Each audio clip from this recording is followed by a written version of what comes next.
there's a lot going on that's evil. Mm-hmm. There's good and there's evil, and it's real. And there's this weird battle going on with human beings. And I think that battle almost has to take place to motivate people to be better. You think that's where there's war, cyclical war? There's no reason why it should exist today.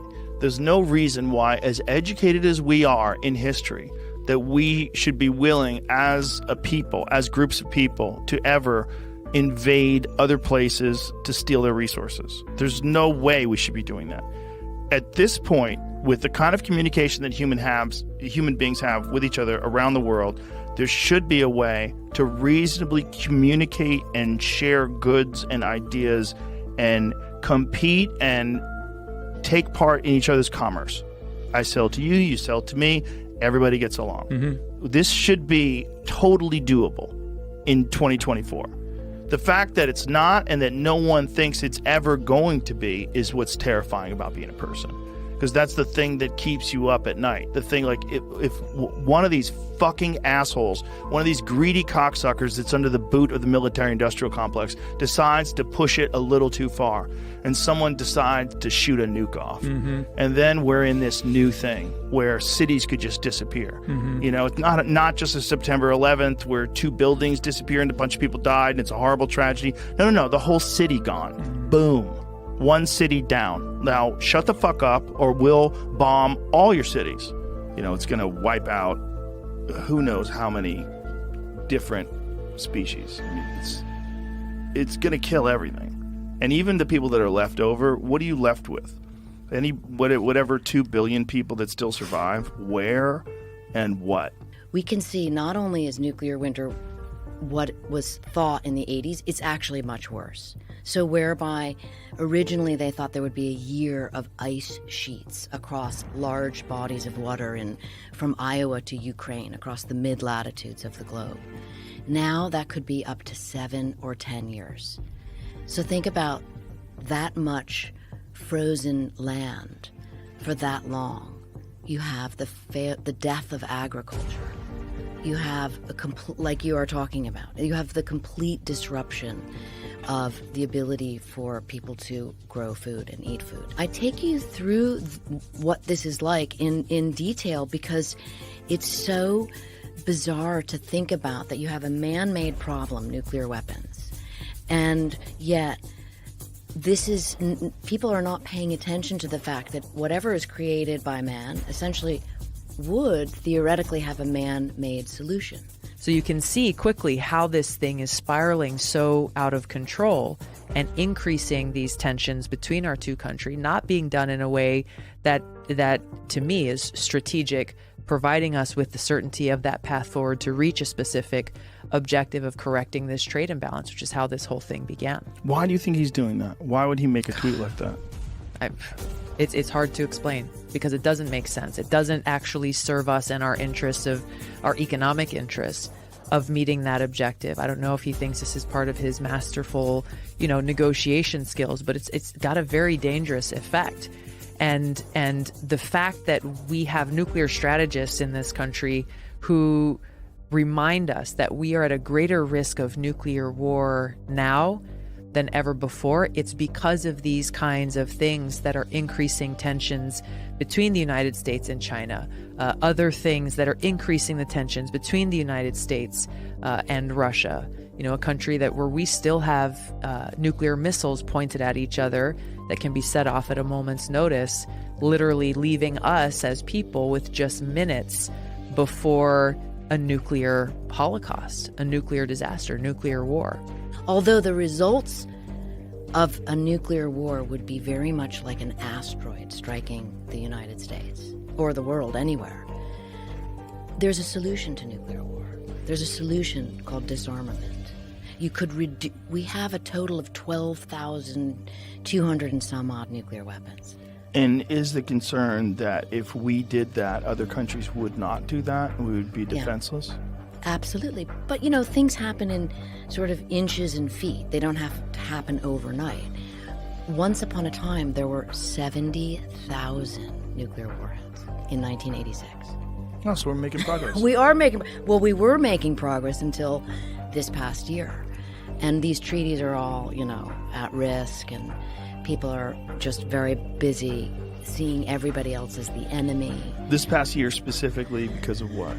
Well, Putin's saying he's not going to be involved in the treaty anymore. Donald Trump said he pulled us out of the treaty. So there's leaders are threatening this is all on the table right now. It could and should be looked at. But do you remember back when we were in high school when Reagan and Gorbachev got together for the Reykjavik summit? Yes. Remember that? Yes. That was the beginning of a movement toward disarmament. He's just a brilliant scientist. He's not supposed to be the guy who destroys 500,000 people in one moment, one brief flash of light, and vaporizes 500,000 people. He went to this school in New York City called the Ethical Culture Fieldston School, which is where my kids went. So Oppenheimer is kind of a patron saint for having the brains to do something almost unimaginable and having the ethics and courage to know that what he'd done was unacceptable on some levels. Yeah. On the other hand, but look, if we're talking about costs and benefits, let's think about nuclear power, nuclear bombs as a deterrent against others down the road, right? So you have to say, killed a lot of people.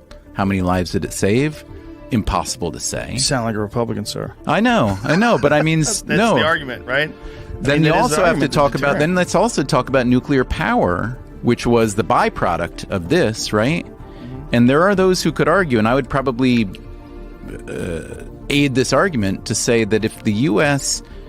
had continued on the path of nuclear power in the 70s rather than totally flipping out after 3 Mile Island, then later Chernobyl, which was a much worse accident than 3 Mile Island.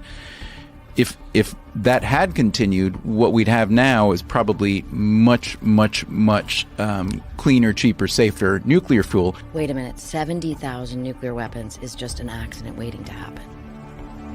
And so we are at 12,500 today because of that. And we should also say that there have been some very close calls.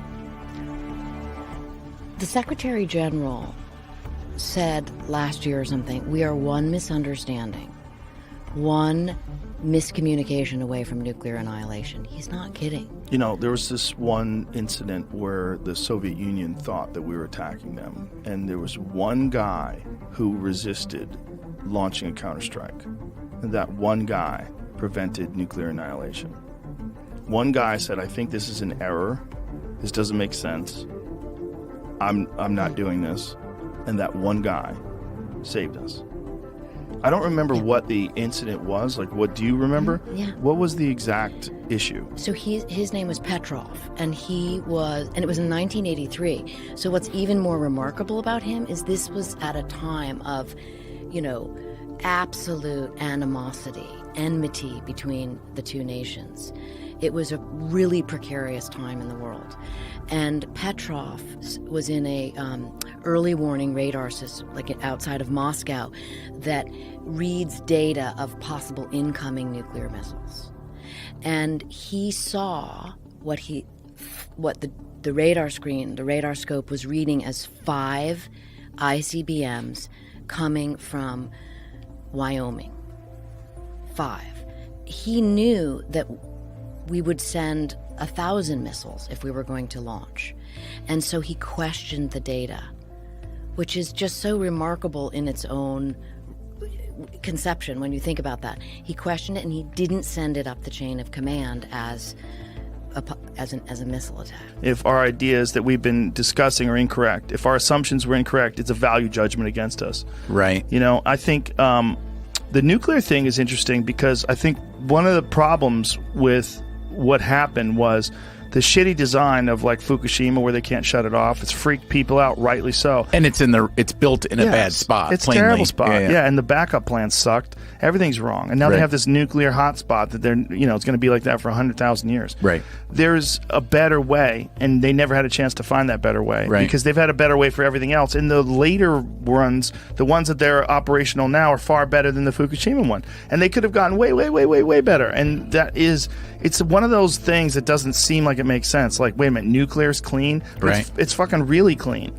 It's really clean if it's done right. And if they allowed them to innovate over those 40 years, we would have got to some place where it's like super efficient, just like everything else. If you look at a 1970 car, right, and then you look at a car from 2020, how about a Tesla? Yeah. 0 emissions. Right. Like, maybe they would figure out how to really knock it down to something there incredibly- are still a lot of people working on next generation nuclear power, including Bill Gates is involved in, and including some that are working with using as fuel what's called spent fuel in a traditional nuclear reactor, which takes care of 2 big problems at once. Right. So, look, they have, reasons like, to be cheerful. Now your power doesn't work anymore. Oh no, where do you get your ice?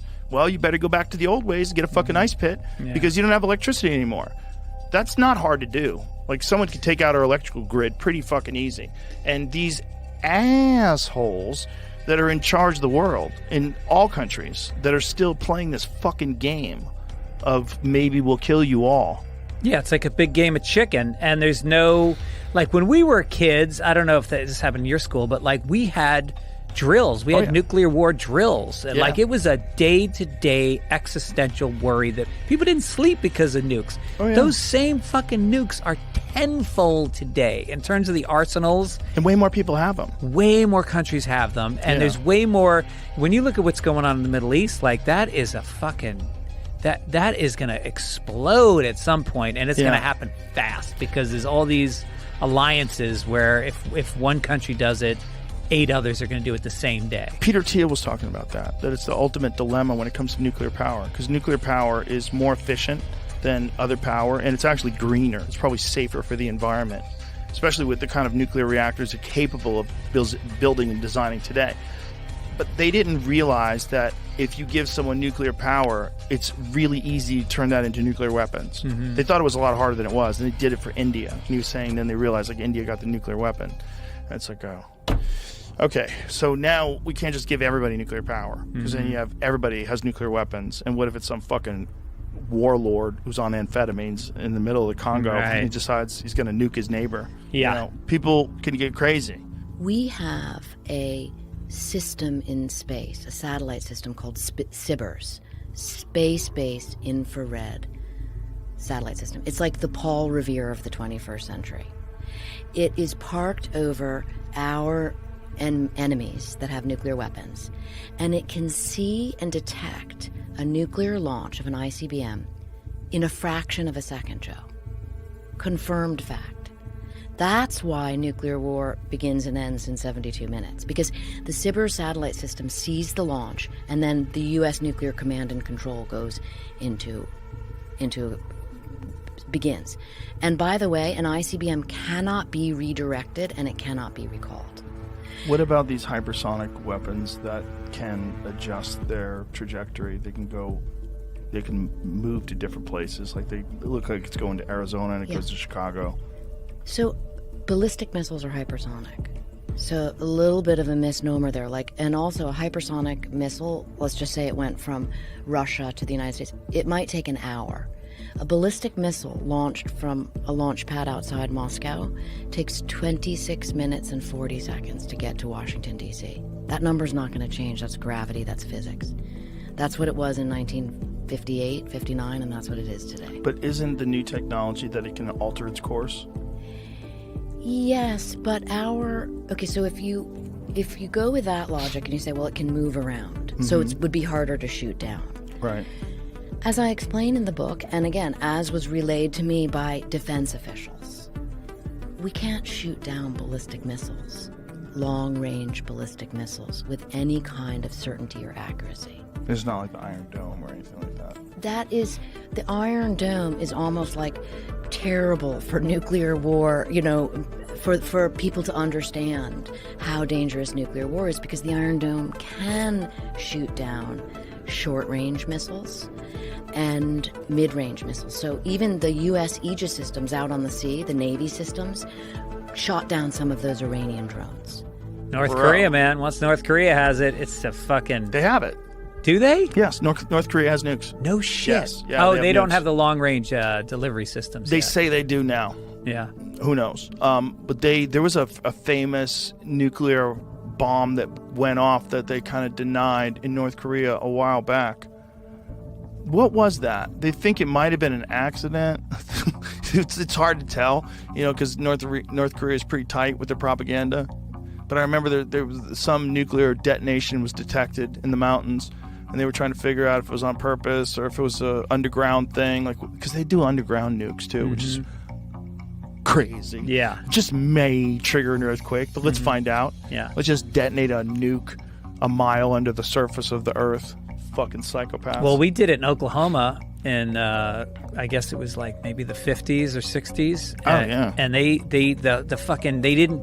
didn't tell people to leave the neighboring towns, and there's all these people. The cancer rates were through the roof. Here it says,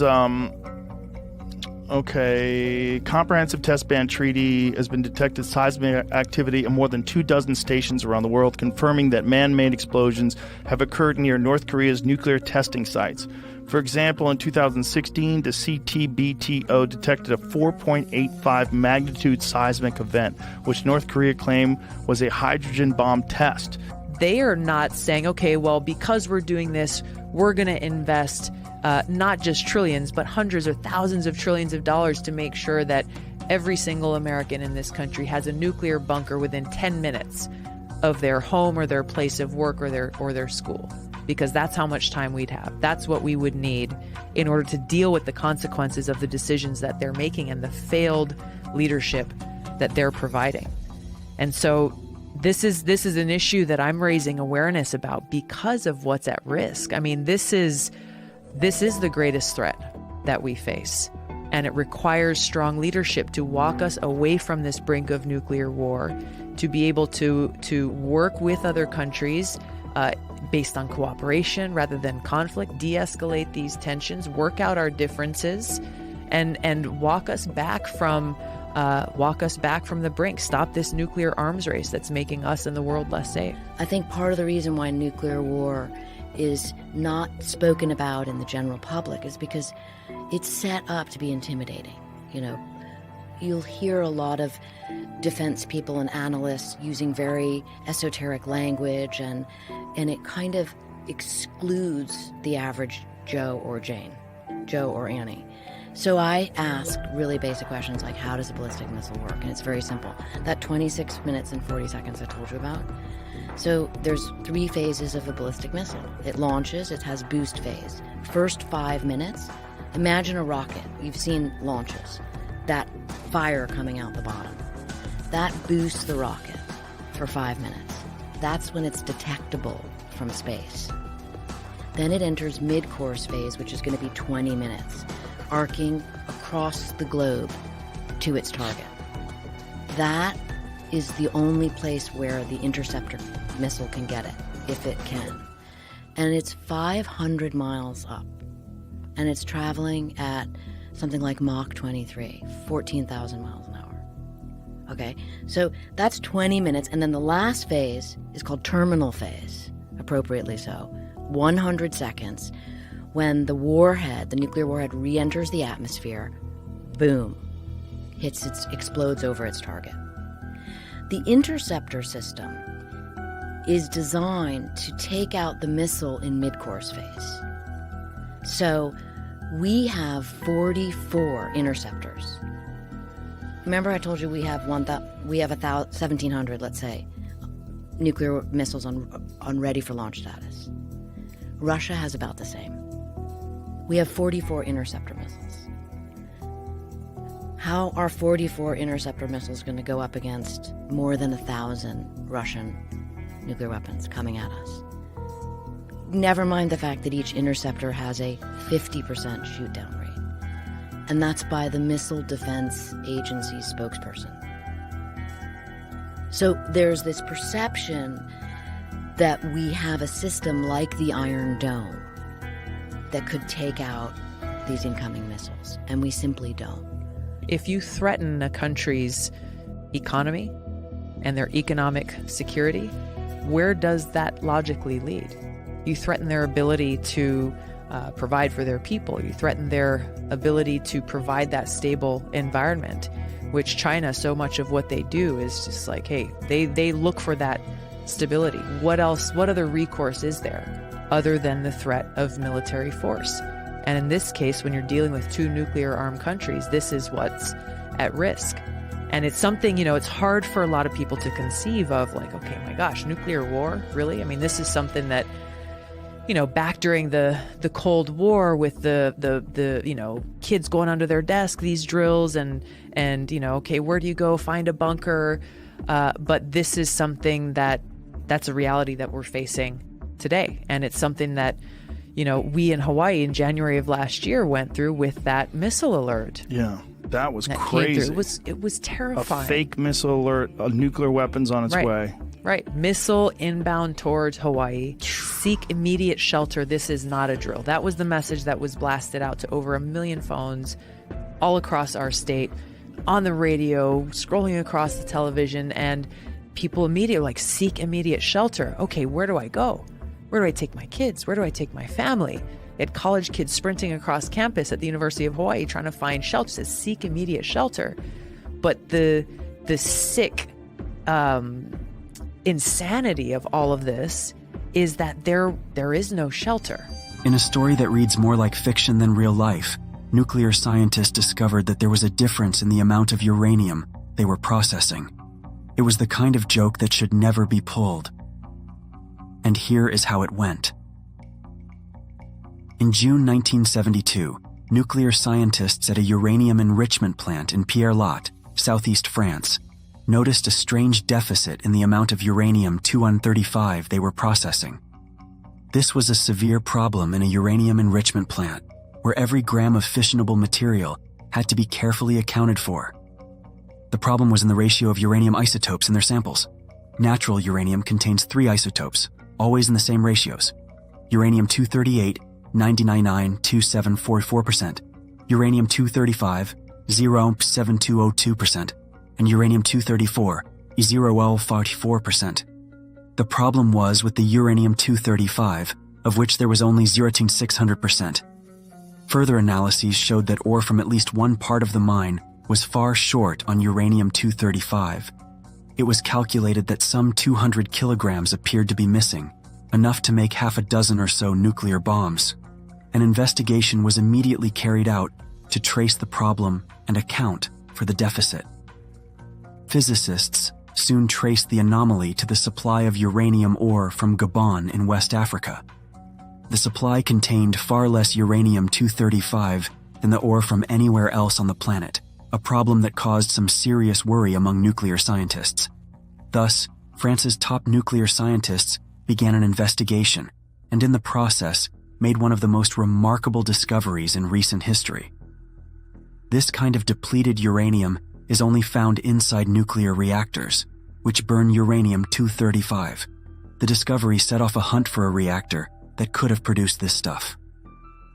On 25th of September 1972, the scientists announced that the depleted uranium had come from Gabon, where nuclear scientists had discovered a 2-billion-year-old nuclear reactor at the site of the Oklo uranium mines, near a town called Franceville. The site was a naturally occurring deposit of uranium, where the concentration of uranium-235 had been high enough to trigger a self-sustaining nuclear reaction.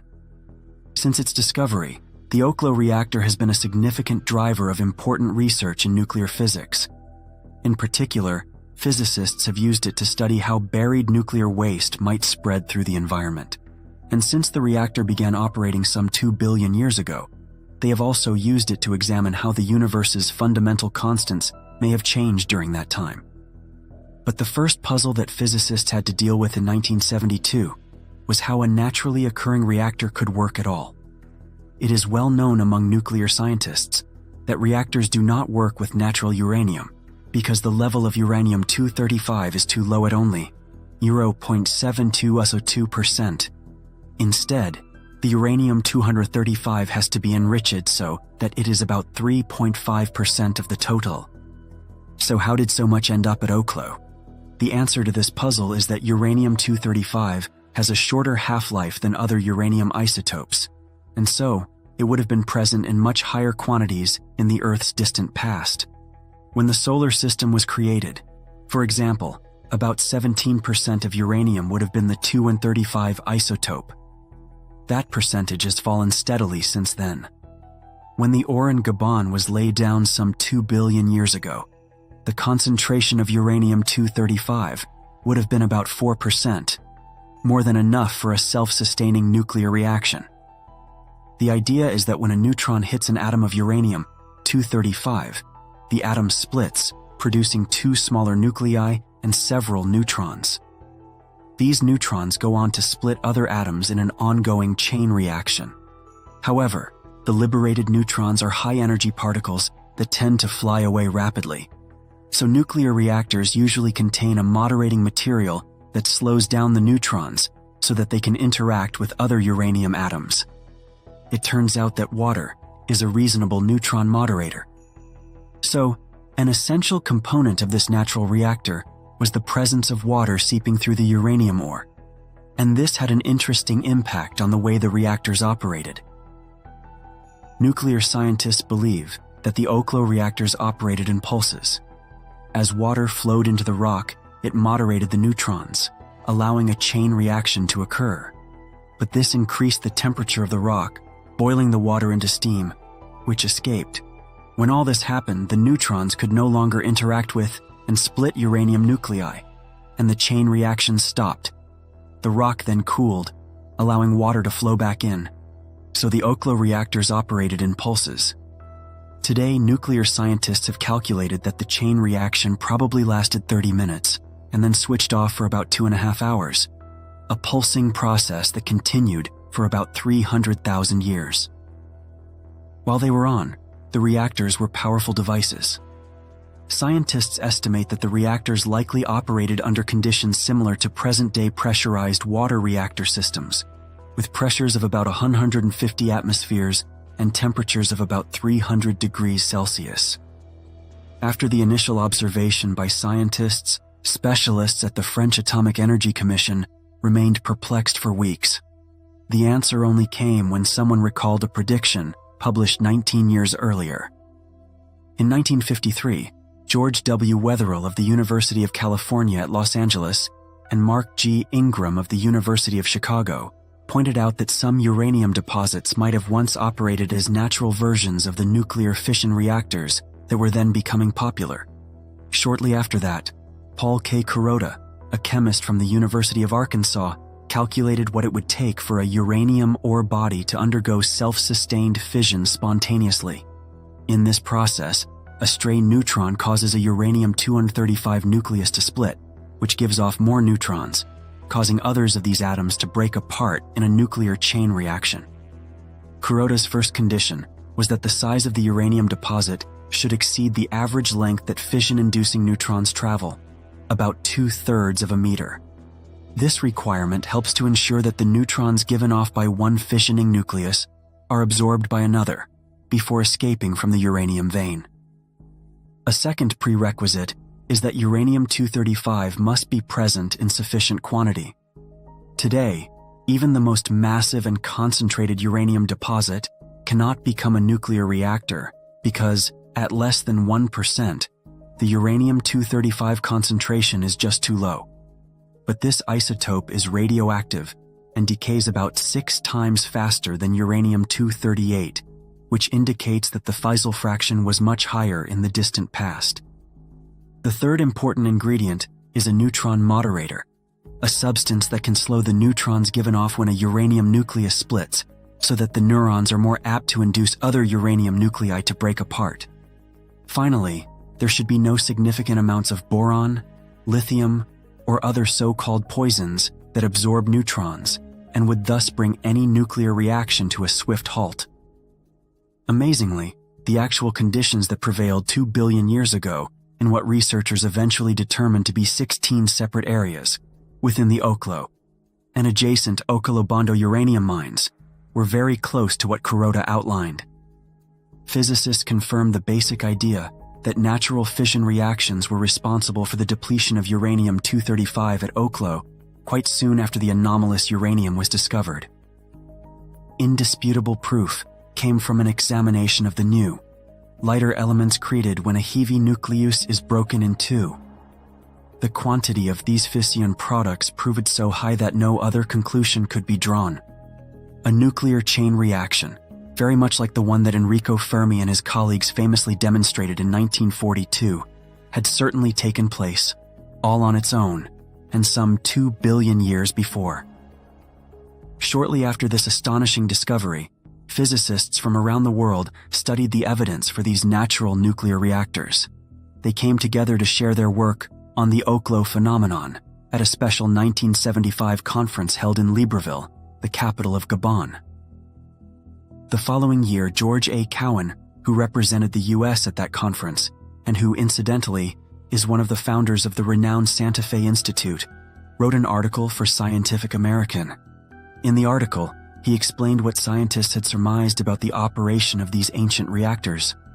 Cowan described, for example, how some of the neutrons released during the fission of uranium-235 were captured by the more abundant uranium-238, which became uranium-239, and, after emitting 2 electrons, turned into plutonium-239.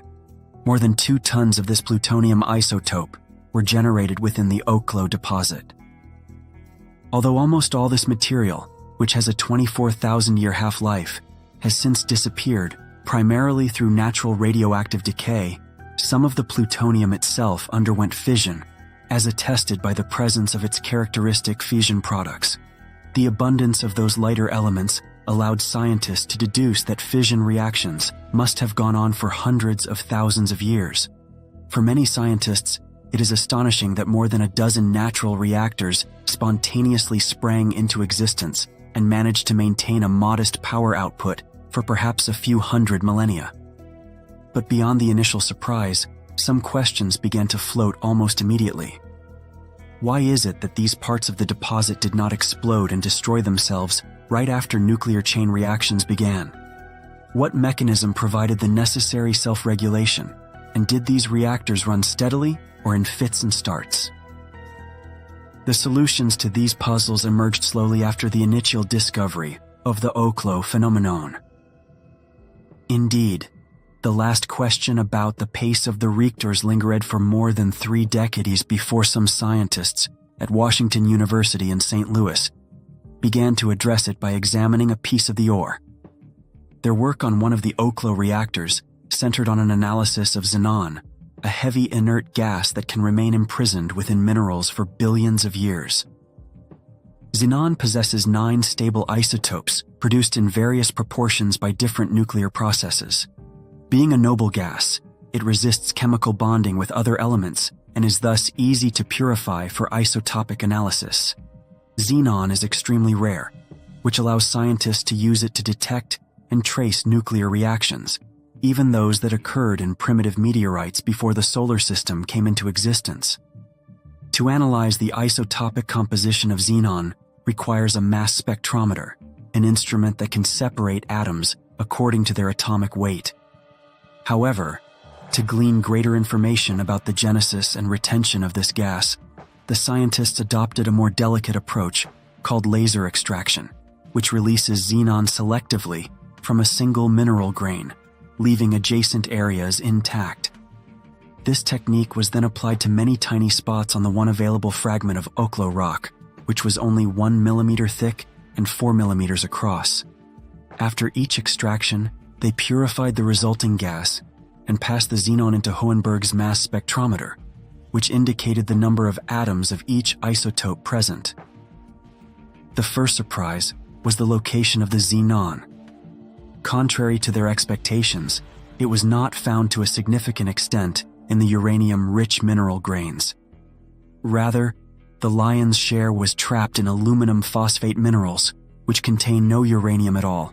Remarkably, these grains showed the highest concentration of xenon ever found in any natural material. The second surprise was that the extracted gas had a significantly different isotopic makeup from what is usually produced in nuclear reactors. It had seemingly lost a large portion of the xenon 136 and 134 that would certainly have been created from fission, whereas the lighter varieties of the element were modified to a lesser extent. For them, understanding the strange composition of xenon came only after they thought harder about how this gas was born.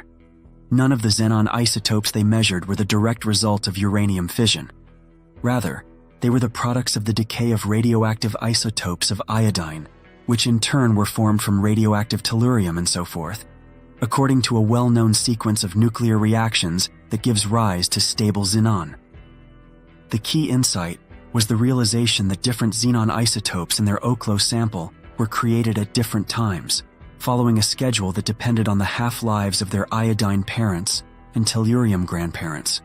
The longer a particular radioactive precursor lives, the longer its xenon formation is held off. For example, production of xenon-136 began at Oklo only about a minute after the onset of self-sustained fission. An hour later, the next lighter stable isotope, xenon-134, appeared.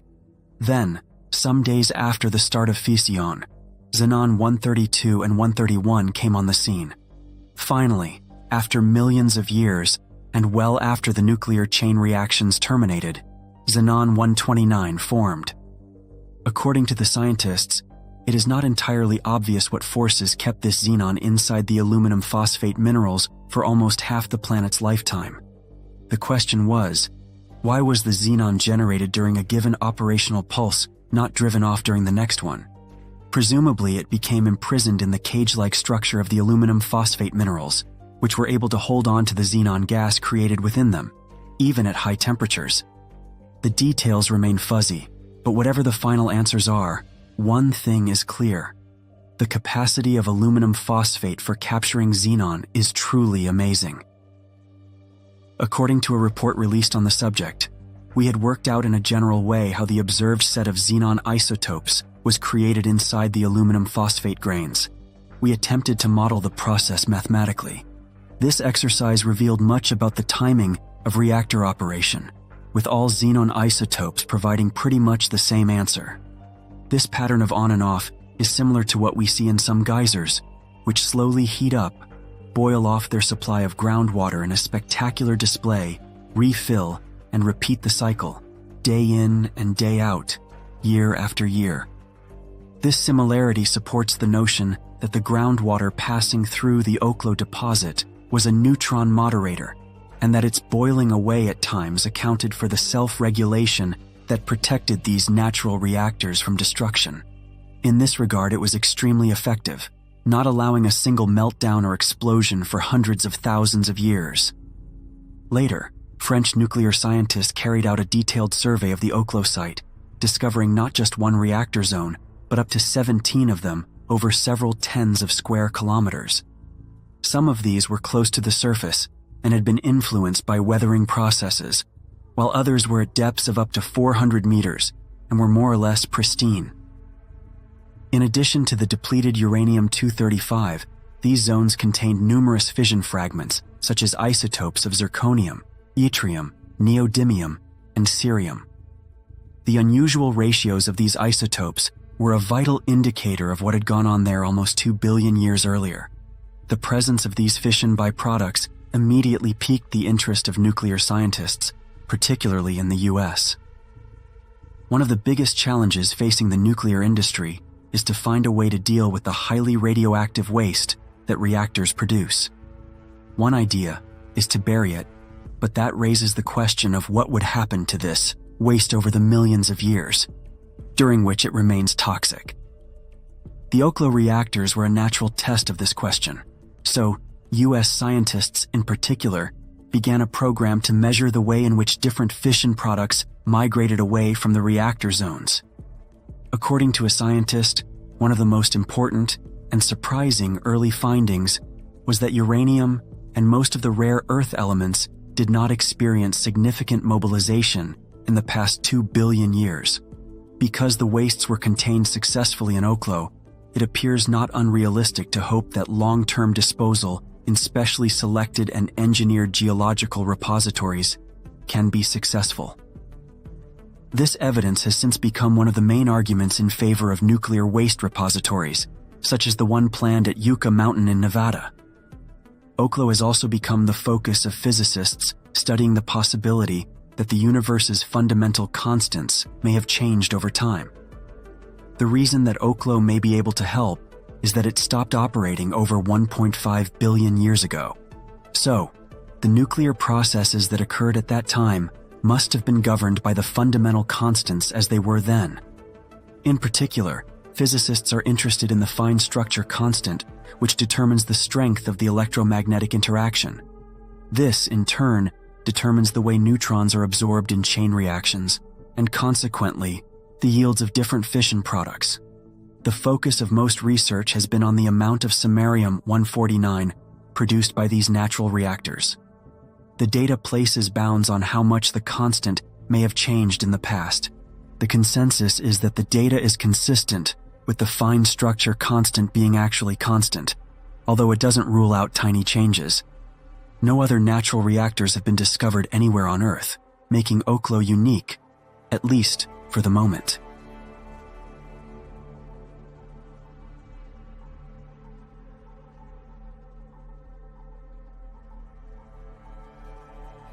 Thanks for watching another episode of Voyager. While you're still here, make sure to click the video on your screen for more mind-blowing videos about space.